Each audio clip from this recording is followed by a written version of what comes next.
提到華語影壇，有一個名字你絕對繞不開，他就是被大家親切地稱為小黃鴨，卻在短短10年間以橫掃之勢拿下金馬、金像、金雞，成就3金影后大滿貫的周冬雨。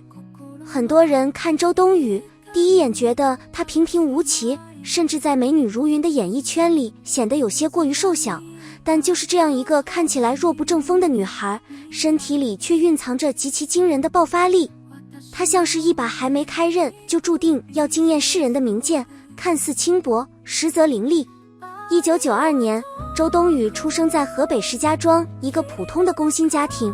她的童年並不像很多人想象中那樣順遂，父親在車禍中不幸離世，母親帶着她重組了家庭。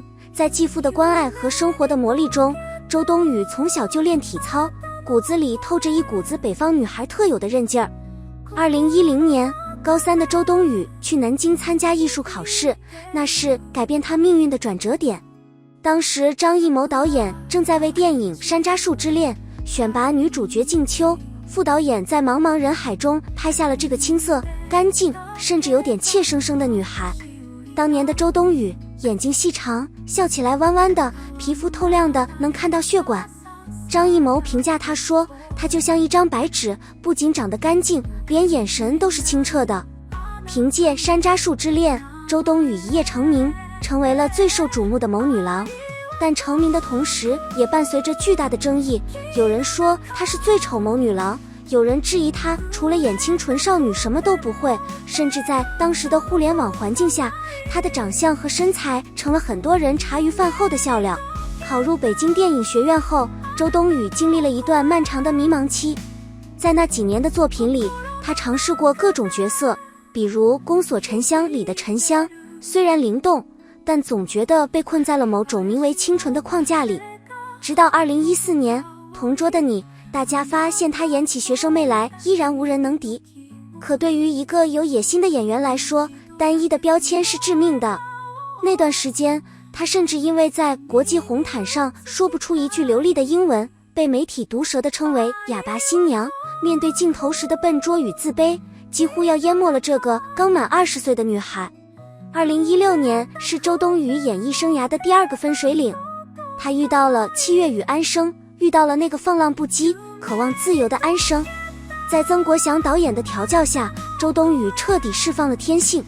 她不再是那個唯唯諾諾的靜秋，她在電影裡抽煙、喝酒、流浪，把那種脆弱與強悍並存的複雜情感演繹得淋漓盡致。大家一定記得電影裡那個名場面，當安生在浴室裡和七月決裂，那種為了掩飾內心自卑而強撐出來的尖銳，周冬雨演得太絕了。她的眼神裡有一種我也很疼，但我必須先傷害你的支離破碎感。最動人的一幕是安生在簽下七月的死亡通知單時，他先是愣住，然後那種悲傷不是一下子爆發的，而是從嘴角的一絲抽動開始，到最後整個人蜷縮在椅子上，連肩膀都在颤抖。這種非標準化的哭法打破了以往國產電影裡女主角必須哭得美美的傳統。周冬雨告訴我們，極度的悲痛是醜陋的，是扭曲的，但那才是最真實的。那一年的金馬獎，她和馬思純雙雙登頂，成就了一段影壇佳話。如果你以為這就到頭了，那周冬雨一定會讓你大吃一驚。2019年，她剪掉長髮，以寸頭造型出演《少年的你》中的陳念，一個被霸凌的少女，在絕望中尋找微光。為了這個角色，她真的剃了寸頭。在那半年的時間裡，她私下出門都戴着假髮，這種對角色的尊重是刻進骨子裡的。周冬雨用幾乎是毀容式的演技，把陳念那種隱忍、倔強和痛苦刻進了觀眾的心裡。陳念被霸凌後，他坐在審訊室裡，滿臉的淚痕混合着塵土，但他的眼神裡沒有求饒。尤其是他和小北隔着玻璃對望的那場戲，全片沒有一句台詞，但兩人眼神裡的重合與救贖，直接把整部電影的藝術水準拉到了天花板。憑借這部作品，他橫掃金像獎、金雞獎、百花獎，成為了繼周迅、章子怡之後華語影壇第3位，也是最年輕的3金大滿貫得主。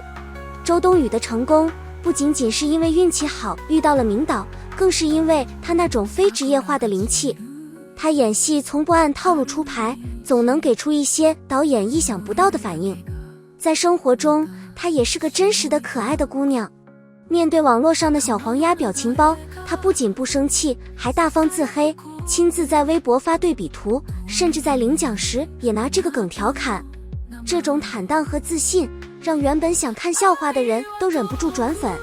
她曾調侃自己說：“我這長相省鏡頭，導演拍起來方便。”這種幽默感在那個級別的影后身上真的很難見到。私底下的周冬雨依然保持着那個石家莊女孩的耿直。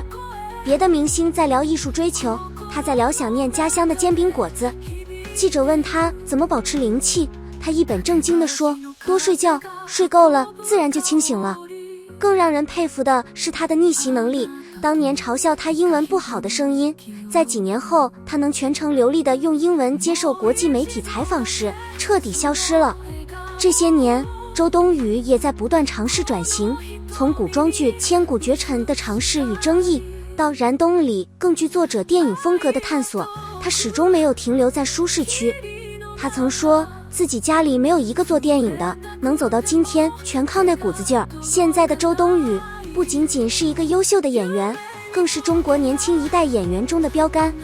她用作品證明了美可以有千萬種定義，而實力才是最硬的底氣。未來我們或許還能看到她更多面的樣子。